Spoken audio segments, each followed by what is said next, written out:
When are rice and lentils more than just rice and lentils? When they're cooked into a savory one-pot meal. Kitchari, coming up on Cooking from the Big Red Book.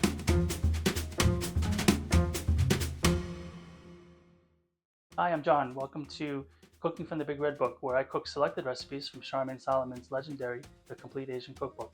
Today I'm going to cook Kitchari, which is a rice and lentil dish cooked in one pot. Very convenient, sounds very healthy, and sounds very delicious. So I can't wait to get started. Okay, let's get cooking. So first I gotta move the book because I have no room in this kitchen. This is going to be challenging because I'm going to be doing cutting for the first time on the camera.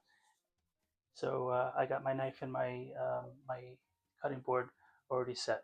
She has us prepare the rice in advance. She says 1 cup of rice, rinsed very well, and then drained in a colander for 30 minutes, which I've already done in advance. So that's all handled. So the onion that I that I had in my refrigerator today is this very big one. Charmaine's recipe says use 2 onions thinly sliced. I can't believe she means 2 of these. That's way too much for 1 cup of rice. I think that's way too much. I even think that if I cut this in half, that's going to be equal to probably 2 of a smaller size onion for this dish. And to be honest, I think that's about enough. So I'm going to go with the half an onion and then see how it looks. So she says thinly sliced, not chopped. So I'm going to thinly slice them. So I'll get out my cutting board and I'm going to cut the onion in half and not cut my fingers. So this white onion is something that I use more for Mexican dishes. I don't typically think that a white onion like this is seen in a lot of Asian cooking, but I could be wrong. I don't know if this is a more pungent onion. I think it might be sweeter, but we'll see. And anyway, it's what I had. So I'm going to take my knife and I'm going to cut down the center through the stem. And then, oh, there's more paper on there. So I told you I'm not a trained chef, right? So my knife skills are not perfect. So before anybody says anything about knife safety, I know I'm not doing it right. I'm sure of that. But okay, so she says slice thinly. So I'm going to do that. I'm going to make thin slices of the onion, or as thin as I can get them with this knife, because heaven knows my knives aren't that sharp.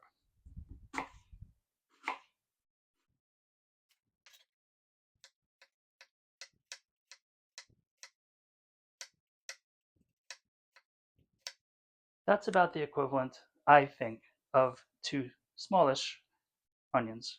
And I did the best I could, thinly slicing them, considering that I am not that familiar with this particular knife, but it's the sharpest one that was in my block. and and again, I'm not a trained chef. I'm just learning. So I'm going to learn as I go, and hopefully I won't make too many mistakes. So this dish requires the onions to be heated in a heavy base soft saucepan and with ghee. So I'm going to take out my saucepan and my ghee, which I bought, and she's asking for 2.5 tablespoons of ghee in this dish. So I'm sure that is going to be absolutely delicious because how could it not? Butter or butter-ish. That's 2, and then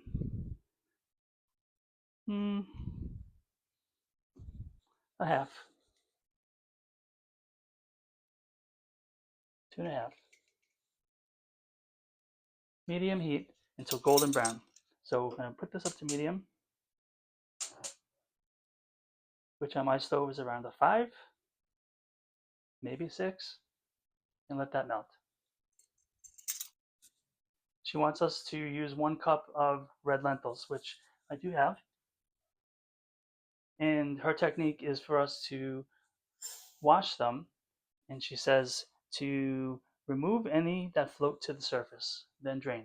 So I'm going to do that off camera, and I'll be right back.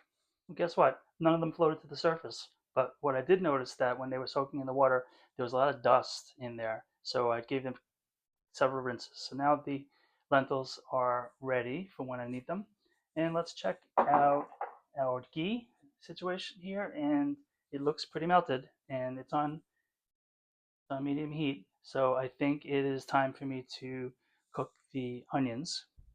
And she says cook over medium heat until golden brown. Golden brown.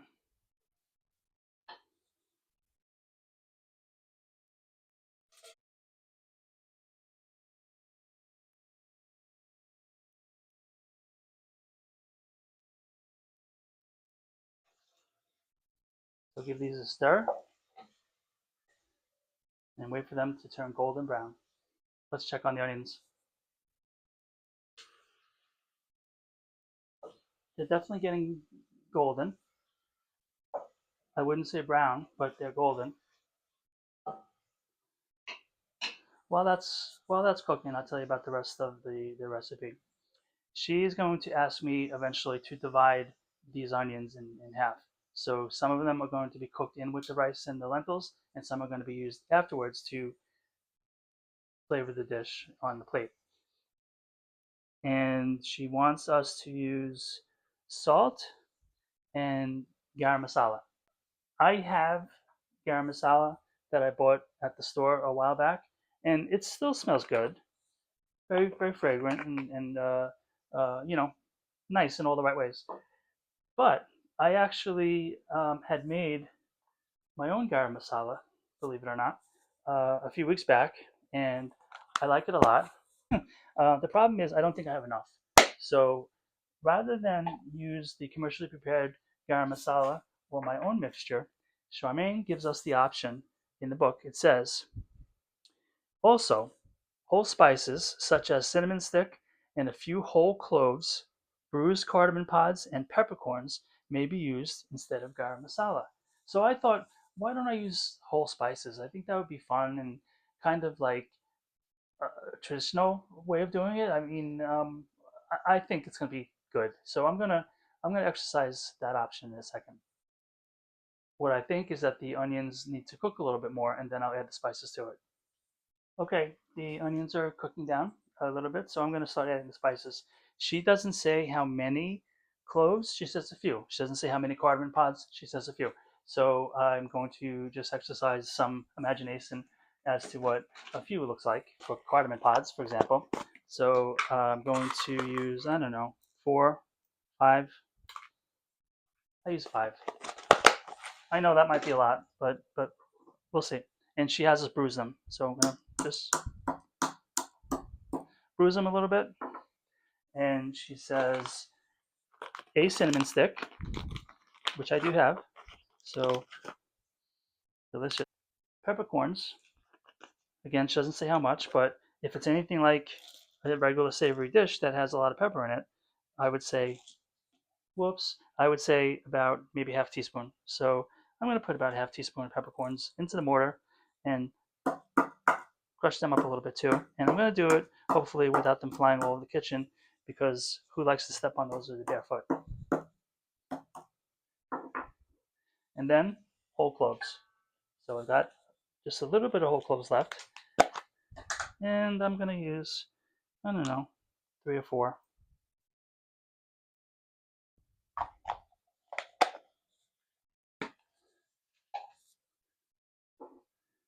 And bruise them just a little. Okay, so now I'm going to get ready to add them. It smells really good. And the onions are still cooking away here.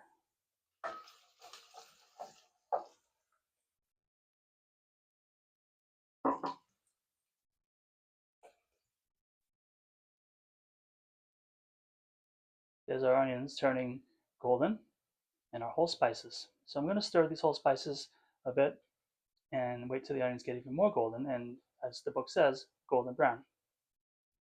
Okay, we're stirring and we're stirring and we're stirring.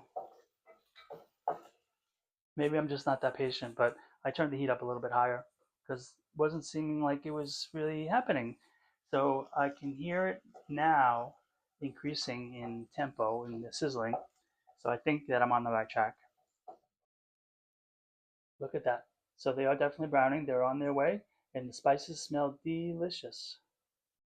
So I think just a few minutes more until they get more brownish color, and then I will separate them as she instructs, and then move on to the rest of the dish.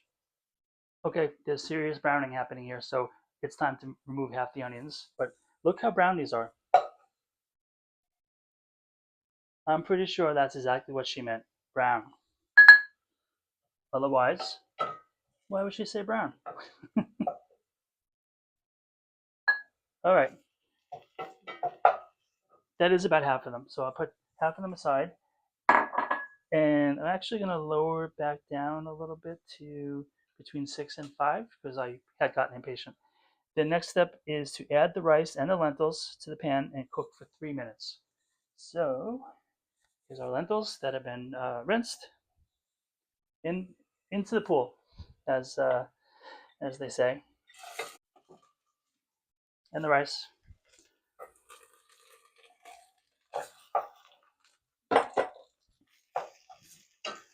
And she tells us to cook for about 3 minutes.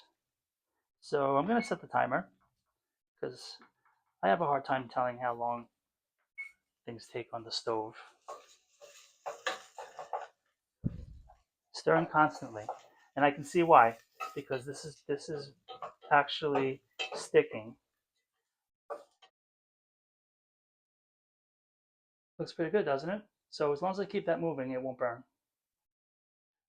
I would say that not only are these brown, they are leaning towards black, but I had a feeling this was going to be a learning experience and that you do need probably a more experienced eye when you're cooking onions. That's 3 minutes. So I'm going to share with you something very important. Charmaine says that this is a soft kirchi with the consistency of porridge. Now, from what I saw by looking at Google and Wikipedia, that is true. It does look like porridge. However, I did see photos of other people's that looked a little bit more granular. She says if a drier, fluffier result is desired, reduce the water to 3.5 cups. So instead of 5 cups of water, we're going to use 3.5. 3.5 cups of water.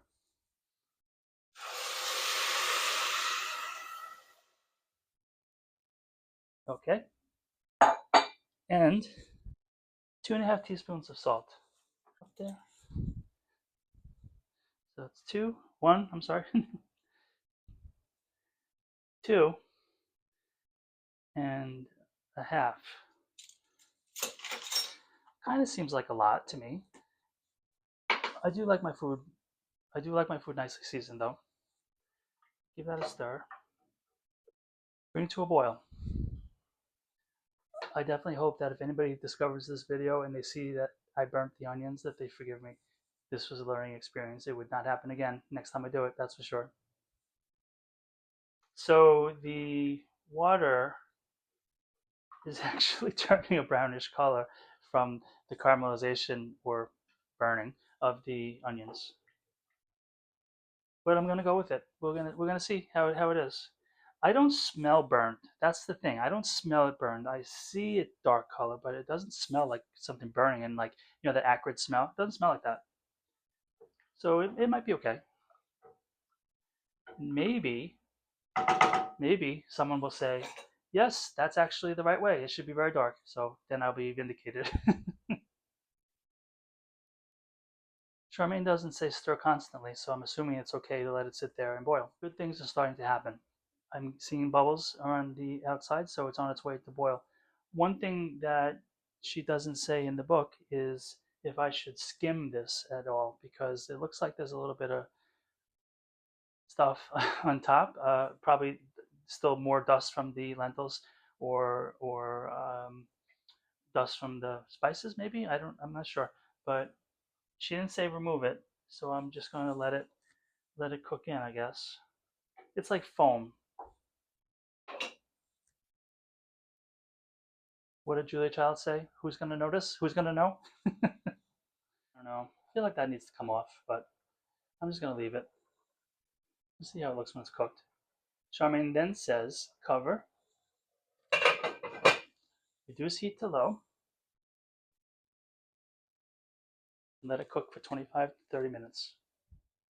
Charmaine also says 25 minutes or until the rice and the lentils are tender. So I will check on it before that.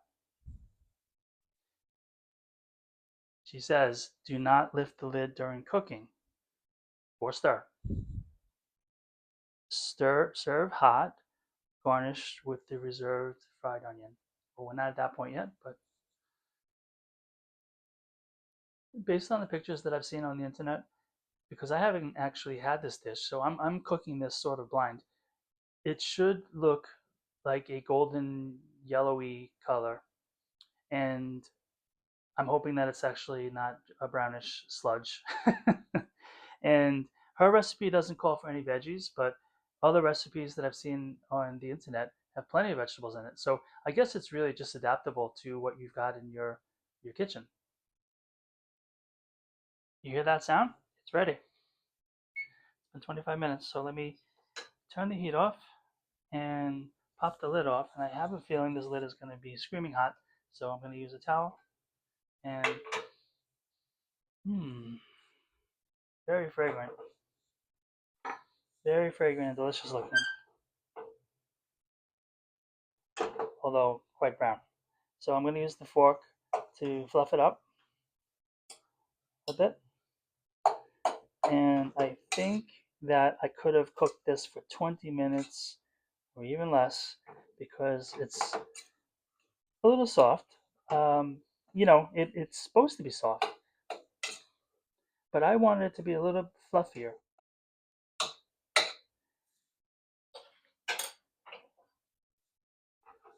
Let's give it a try. So we put it into a bowl.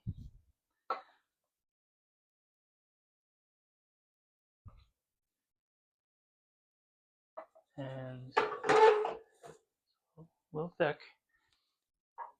And then we're going to add the reserved fried onions to it.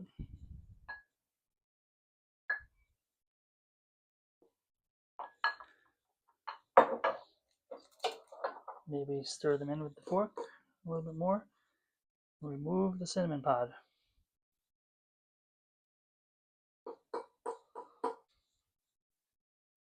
We'll see. Cheers.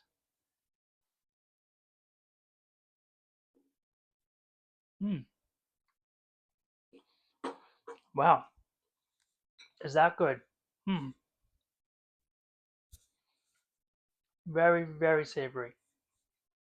Really good. It's nicely salted, even though it's a little, I don't know what you call this. It's thick, clumpy, but it's not soupy.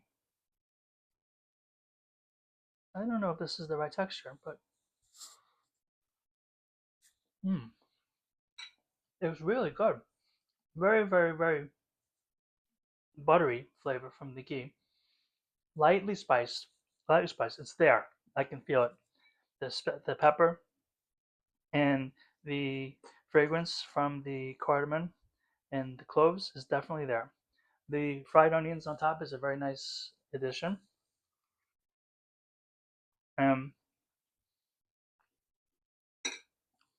Sorry to talk with my mouth full, but I think it's superb. I think this is something that I would love to eat for lunch, and I probably will because they've got plenty.